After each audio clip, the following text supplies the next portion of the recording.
자, 그런데 그동안에 한국에서 선거 국면, 대선, 총선이 있으면 북한이 항상 공작을 했잖아요. 그렇습니다. 예. 올해는, 그런데 지금 올해 들어와서 미사일 발사가 없어요. 예. 조용한데요? 예, 예.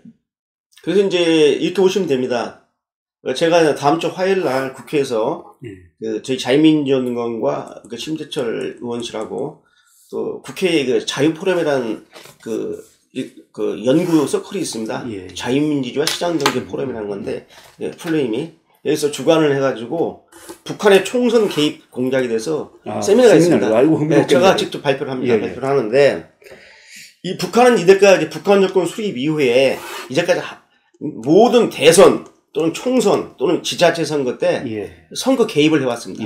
선거 공작을 해왔습니다. 아까 말씀드린 북한의 대남 공작 부서들이 다 자기 역할을 맡아가지고 함께 역할을 하면서 들어왔죠. 그래서 이제 2000년대부터는 북한의 대남 그 선거 개입 공작이 공간이 넓어집니다. 어느 정도로 오프라인 공간에서 이제 사이버 공간, 온라인 공간까지 넓힙니다. 넓혀서 같이 하고 있는데, 그동안에 그 오프라인 공간에서 했던 그 공작들은 그동안 적발된 간첩 사건에서 다 드러났습니다. 예를 들면 90년대 이후만 말하면 민주혁명당 사건 때라든지 또는 뭐 1심의 사건이라든지 또는 왕대산 사건 때 직접 판결문에 나옵니다. 북한의 대남 공작 부서가 이게 지령을 해가지고 그 지령을 이런 지하당의 성원들이 말이죠, 직접 실행을 한 것이 나오기 때문에 이것은 다 입증이 되고 있어요. 이번에도 예는 아닙니다. 그렇지만은 아까도 말씀드렸지만 이 현실 공간에서 나타나는 북한의 대남 공작상은 간첩 사건 같은 것이 터져가지고 우리가 간첩을 검거해서 증거로 나타날 때 확인이 되는 거죠. 그래서 지금 현재 어떻게 지하에서 움직이고 있냐는 예전의 사례를 가지고 저희가 판단하는 겁니다. 그 다음에 제가 자신있게 말씀드릴 수 있는 것은 뭐냐면은 바로 온라인 공간, 사이버 공간에서 일어나는 북한의 선거 개입입니다. 그 대표적인 게 뭐냐면 북한이 현재 약 한 180개 정도의 대외 선전 웹사이트를 가지고 있습니다. 우리 민족끼리 뭐 구국전선, 백전 등등해서 이러한 그 웹사이트를 통해 가지고 대남 심리전을 합니다. 심리전을 하면서 특정한 정당을 찍지 말아라. 특정한 정당 찍으면 전쟁난다. 심지어는 전쟁난다. 전쟁난다. 그리고 특정한 정당이 토착 외구당이다, 4대 매국정이다 등등해서 계속하는 대남 심리전을 하고, 또 특정 정당에 대해서는 심지어는 특정 후보에 대해서는 상당히 진보 후보다, 민주 후보다 하면서 이런 사람들을 당선시켜야 된다. 이런 식으로 구체적으로 지금 지령이 내려오고 있어요. 그 대표적인 채널이 우리 민족비리가 제일 많이 나오고 있고요. 그 다음에 구국전선이라는 웹사이트가 있습니다. 이 구국전선이라는 웹사이트 등 또는 오늘의 소리라든지 메아리 같은 데 많이 나오고 있죠. 그래서 구체적으로 제가 이제 다음 주 화요일 날 발표할 발제물에다가 직접 북한이 작년 말부터 올 지금 2월 전까지 사이버 공간을 통해서 구체적으로 어떻게 기능을 했는가 하는 것들을 유형별로 분석해서 제가 공개를 할 겁니다. 그런데 전에는 좀 재미난 일이 있었어요. 처음에는요, 민주노동당이 있을 때는 어떻게 했냐면 북한이 노골적으로 노동당을 후보를 찍으라고 했습니다. 총선 때. 그 민주노동당 후보를 찍으라고 하다가 이제 총선이 가까이 가니까 일주일 전부터 뭐라고 하냐면 당선 가능한 민주 후보를 찍어라. 상당히 전략적으로. 이 당선 가능한 민주 후보는 그 당시 야당입니다. 이 민주동당 후보 갖고 당선이 안 되니까 당선 가능한 민주 후보를 찍어야 된다 해가지고 처음에 지령 냈던 걸 바꾼 적이 있는데, 이번에도 뭐 특정 정당을 찍으라는 그런 내용들이 나와 있기 때문에 저희가 북한이 이번 선거에 개입한다고 보는데, 근데 문제는 뭐냐면 정부입니다. 정부는 이번 총선을 공정하게 관리할 의무가 있는 이런 그런 책임 있는 당국인데, 자, 북한이 우리 국내 총선에 개입해서 특정 정당을 찍으라 마라 하는 문제는 바로 내정개입 관점이죠. 바로 어떤 문제냐, 이걸 침묵하면은 남북이 합의한 판문점 선언, 판문점 선언 적대회의, 상대방에 대한 적대회의를 하면 안 돼. 이게 음대라는 것이고, 평양 공동선언에도 내부 문제에 간섭하는 겁니다. 그러면 우리 정부가 북한을 향해서 항의를 하죠. 자, 니들이 지금 남북 간에 합의한 판문점 선언과 평양 공동선언을 위배하는 우리 선거에 개입하면 안 된다 라고 하고 임리를 해줘야 되는데, 그런 거 할 정부가 아니고 앞으로도 아마 선거 전까지 우리 정부가 북한을 향해서 이 선거 개입에 소위 그 경고하는 그런 성명 하나 내지 않을 것으로 생각이 됩니다. 낸다면 좋고요. 예. 예.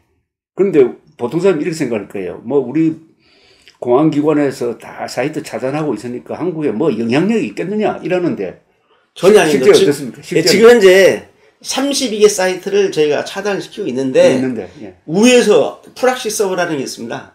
프락시 서버를 이용하면 마음껏 북한 노동신문 우리 민족끼리 모두 다 볼 수 있고요. 네. 예, 그 다음에 또 프락시 서버를 이용하지 않더라도 제3국을 위에서 접속을 하게 되면 다 볼 수 있습니다. 실시각으로 북한이 진행하는 내용이 국내 종북 좌파 진영에 또 아무 생각도 없이 그냥 그쪽에 접속했다가 보는 이런 선량한 시민들도 거기에 지속적으로 그러한 북한의 진흥문이나 선동문을 접하게 되면은 이게 바뀝니다, 생각이.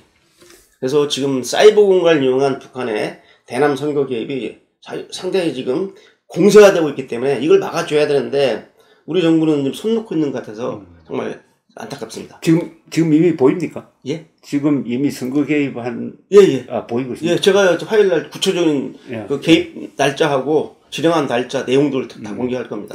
그리고 4월 15일까지는 북한이 군사적 도발은 안 하겠죠? 저는 그 약간 낮은 단계에 제한적인 군사 도발을 할 가능성이 있다고 보는데 뭐냐면 이제까지는 북한이 우리 국내 그 권력 개편계 선거 때는 구도가 딱 두 개였습니다. 민주 후보 대 반민주 후보의 구도로 해서 민주 후보를 찍어라. 우리 보수 세력은 다 반민주 후보라고 합니다. 그래서 민주 대 반민주 구도로 가다가 북한이 2000년에 들어오면서 전쟁 세력 대 평화 세력의 싸움으로 전쟁이냐 평화냐 전쟁이냐 평화냐. 지난번에 2011년도에 천안함 폭침 사건이 났을 때요. 그때 바로 그 5월달에 그 지자체 선거가 있었잖아요. 2010년. 예, 2010년요. 근데 어떤 일이 있었냐면은 통상적으로 선거를 앞두고 북한이 도발하면은 우리 보수 안보 세력에게 유리합니다. 맞습니다. 그런데 그때는 달랐죠. 천안함 사건 때는 완전히 지자체 선거가요. 완전히 당시 야권이 다 장악을 해버렸어요. 그렇습니다. 예. 자, 그때 내세운 거 뭐냐? 전쟁이냐 평화냐? 그렇죠. 공공당 찍으면 전쟁 난다. 서울시장 현수막에 붙었는데 여기 제가 기억이 납니다. 여기 저 덕수궁 쪽으로 오는데 서울시 의회까지 오는데 현수막에 붙었는데 가로수에 공공당 찍으면 전쟁 난다. 그게 그때 당시 한명숙 서울시장 후보 팜플렛이었는데 그 구호가 벌써 2주 전에 북한의 구국전선에서 대남 선거투쟁 구호를 한 20여 개 발표했는데 거기에 나온 구호예요. 제가 깜짝 놀랐나. 북한이 2주 전에 내린 선거 구호가 특정 당의 현수막에 딱 그대로 구호가 붙어 있어요. 뭐 우연히 일치일 수도 있죠. 우연히 일치일 수 있지만 공공당 지금은 전쟁 난다. 그래서 지금 우리 보수 안보 세력, 자유민주 세력을 전쟁 세력이라고 몰아버리고 6.15 공동선을 지지하고 판문점 선언 평양 공동선을 지지하는 세력이 이게 바로 민주 세력이고 평화 세력이다. 그리고 판문점 선언을 반대하는 세력들, 평양 공동선에 반대하는 세력은 전쟁 세력이고 이게 바로 반민주 세력이고 반독재 세력이다. 이런 식으로 편을 갈라가지고 평화 세력을 찍자라는 구도로 지금 받고 있기 때문에 이번에도 그 전쟁이나 평화냐를 하는데 북한이 낮은 단계에서 살짝 도발을 하게 되면 우리 국민들이 이 후보 잘못 찍으면 정당 잘못 선택하면 우리가 전쟁을 역심리가 작용되는 거죠. 자, 이제 태영호 씨가 이 요새 자유한국당 뭐 이름이 곧 바뀐다고 하는데 자유한국당이 이 지역구에 공천하겠다는 거 아닙니까? 그러면 북한이 지금 가만히 있죠. 아직 여기에 반응이 없죠. 곧 나올 겁니다, 반응이. 곧 나온다고요? 이게 또 선거 쟁점이 될 가능성이 있겠네? 그렇죠. 이제 아마 두 가지 측면에서 나올 건데, 첫째는 뭐냐면, 태공사를 공천하는 것은 바로 이제 대한민국의 우리 국민들을 갖다가 무시하는 것이다 하면서 태공사는 바로 전쟁 세력이다. 전쟁 세력을 본다 이거죠. 전쟁 세력을 몰고 태공사가 북한에서 또 해외 외교관 생활할 때 다 거짓인데 이러한 무도한 범죄를 저지른 항상 하는 겁니다. 이래가지고 태공사의 개인적 문제를 걸고 그다음에 이 것이 바로 남북 관계를 갖다 격화시키고 그 다음에 더 나아가서는 한반도 평화통일을 저해하는 용이다. 그 전쟁용이라고 할 겁니다. 왜냐면은 태공사가 그 책을 자서전을 써가지고 국회에서 출판 기념을 했어요. 그때 맞습니다. 그날 이제 오전에 저희가 심재철 그 당시 부의장님하고 저희 자유민주연구원에서 이제 합동으로 했죠. 합동으로 이제 초청에다가 강의했는데 북한에서 그 다음 날 성명이 나왔어요. 성명이 나와가지고 인간 쓰레기를 갖다 국회에 불려들여서 남북관계 저거를 갖다 조장한다 하고 태웅사를 빨리 철회하라고 하는데 이런 그 대남 경고문이 나왔거든요. 그래서 북한이 아마 빠르면 다음 주쯤에서 공천 지역이 확정되면은 아마 본격적인 태웅사에 대한 문제를 갖다 비방하고 경고하는 내용을 나올 겁니다. 아까 저강도 도발할 가능성이 있다고 그랬는데 뭐 휴전선에서 총격전 정도? 아니 총층보다도요 NL을 좀 침범하면 됩니다. 아, 그 정도? NL을 침범했다가 돌아가고요. 아니면 또 그 북한 군인들이 NL을 잠깐 너무 월경했다가 돌아가는 거라든지. 그래서 한국에서 전쟁이나 평화냐라는 구도를 만들기 좋을 만한 정도로 한다 이거죠. 그 다음에 이제 그 서해수 동쪽으로 이제 단거리 탄도미사일 발사 실험을 한다든지. 장거리는 안 할 겁니다. 이 정도 좀. 지금 현재는 북한이 현재 지금 동계 훈련 중입니다, 현재. 아, 훈련 중? 네, 동계 훈련 중이에요. 요새는 그러면은 곧 옛날식으로 고첩을 파견해가지고 뭐 선거 공작을 한다는 거는. 아닙니다. 지금도 고정간첩, 이게 이미 고정간첩이라는 것은 이미 국내에 침투해서 합법적인 거점을 확보해서 활동하는 간첩들인데 거기는 지금도 활동을 하고 있습니다. 지금 북한이 그 쉽게 말하면 육상, 해상, 수중으로 직접 침투시키는 간첩이어도요. 이 90년 중반부터는 북한이 제3세계 해외를 우회해서 침투시키는 우회 침투 방법을 시키는데요. 지금 현재 국내에 북한이 난파시킨 이미 합법적 거점을 구축한 고정 간첩도 있고요. 그 다음에 소위 직파 간첩도 있는데 그게 우리가 검거를 못해서 나타난 일이죠. 지금 작년에도 검거하지 않았습니까? 정찰총국 소속의 직파 간첩 제3국을 우회해가지고 들어왔는데 네팔에서 스님 행사를 해서 네팔 국적을 가지고 들어왔거든요. 그걸 국정원하고 경찰청에서 그때 검거 한 번 있습니다. 작년 6월에 검거했는데 이 사실이 8월에 언론에 보도가 되자 참 이건 꼭 한 말씀 드리겠습니다. 간첩 잡은 우리 수사관들을 격려하고 포성하고 또 특진을 해줘야 할 판에 어떤 일이 벌어졌냐면 이걸 언론에 누가 누출시켰느냐 해가지고 당시 제가 알기로는 국정원하고 우리 경찰 수사관들이 일체 감찰 조사를 받고 말이죠. 휴대폰을 주석지 드시고 아니 간첩을 잡았으면 잡았다고 자랑을 해야지. 자랑을 하고 공표를 해야 되는데 이 문재인 정부는 간첩을 잡아놓고도 쉬쉬쉬합니다. 간첩 잡아놨죠. 왜? 북한 김정은한테 혼날까 봐서? 아니면 김정은 눈치 보느라고 그러는지 몰라도 대한민국 안보를 파괴하겠다는 간첩을 잡아놓고도 쉬쉬쉬하고 있는 이게 잘못이지. 그 잡아놨는데 실제 그 수사관들이 누출도 안 했어요. 아마 다른 그 검찰 쪽인 것도 잘 모르겠는데 그건 다른 쪽에서 그 누설된 것 같은데 이걸 가지고 그냥 담당 수사관들이 말이죠. 경고를 먹고 말이죠. 그래서 이런 것들은 정말 잘못된 겁니다. 바로 잡아줘야 되죠. 우리 유동열 원장께서는 25년 동안 이 공안부서에 근무하시는 국정원이든지 검찰이든지 경찰 이런 분들하고 항상 동지적 관계에서 일을 했지 않습니까? 현역 시대도 각종 회의라든지 지금은 이제 떠났지만은 그 사람들이 말하자면 공안 세계의 분위기를 잘 아실 것 같은데 요새 어떻습니까, 그분들이? 요새는 이제 아주 침체되어 있습니다. 침체되어 있습니까? 그래서 간첩을 잡는 자체가 이 남북 교류라든지 이 남북 현재 지금 화해 국면에서 이걸 방해하는 반통일 세력으로 치부되는 분위기가 팽배해서 반통일 세력 간첩 심지어는 뭐라고 하냐면 니들은 그냥 가만히 있어란 말이야.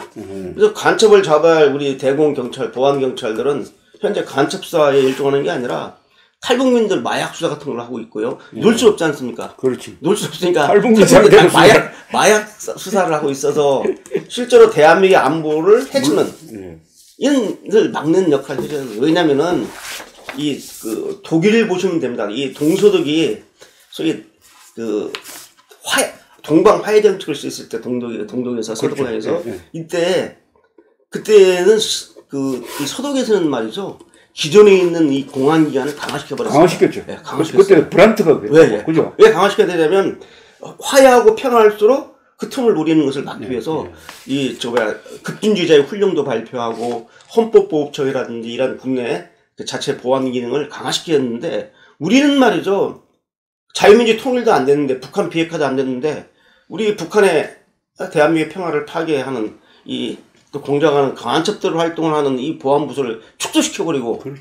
기능을 갖다 무력화시키고 사기를 저하시켜가지고 정말 어떻게 하자는지.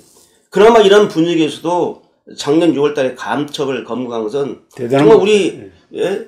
일선 그 대공경찰, 대공수사관들이 정말 목숨 바쳐서 한 겁니다. 예, 아까 독일 이야기 하셨는데, 그러니까 독일에서 삼민당 출신인 빌리 브란트가 동방 정책을 그렇죠. 예. 펴면서 겉으로는 동서독 사이에 상당히 화해 무드가 있었지만은 사실은 브란트가 내부 단속을 더 해가지고 그렇죠. 그러니까 나치 경력자나 공산주의 경력자는 공무원에서 추방하든지 아니면 공무원 임용이 안 된다 하는 예, 급진주의에 대한 훈령을 발표했죠. 그런 훈령을 하나 만들었잖아요. 예, 만들어가지고. 그래가지고 그 대상된 사람들이 많더라고요. 엄청 많았습니다. 예. 예. 근데 그분들이 중요한 게 뭐냐면 거기서 이것은 원래 공직이 임명이 안 되는 건데 안 되는 거죠. 공직 임명뿐만 아니라 대기업에서 아예 그런 사람들 안 뽑습니다. 우리 같으면 현대, 삼성 이런 대그룹에서도 지금 우리나라로 말하면 주사파 운동권 출신은 아예 행세를 못하는 거죠. 공직자는커녕 그죠. 해외로 이민 가야 됩니다. 살 수가 없어요. 해외로 그러니까 반정부 활동은 괜찮은데 그렇죠. 반국가, 반체제 활동은 용납을 못하는 겁니다. 독일도 철저히 문제였습니다. 당시에 서독도 이게 바로 독일의 좌파 정권이라고 볼 수 있는 삼민당 정권 하에서 이루어졌다는 게 굉장히 중요하죠. 그런 점에서 우리 문재인 정권이 지금 하고 있는 것은 얼마나 위험한지 잘 알 수 있을 것이라고 생각하는데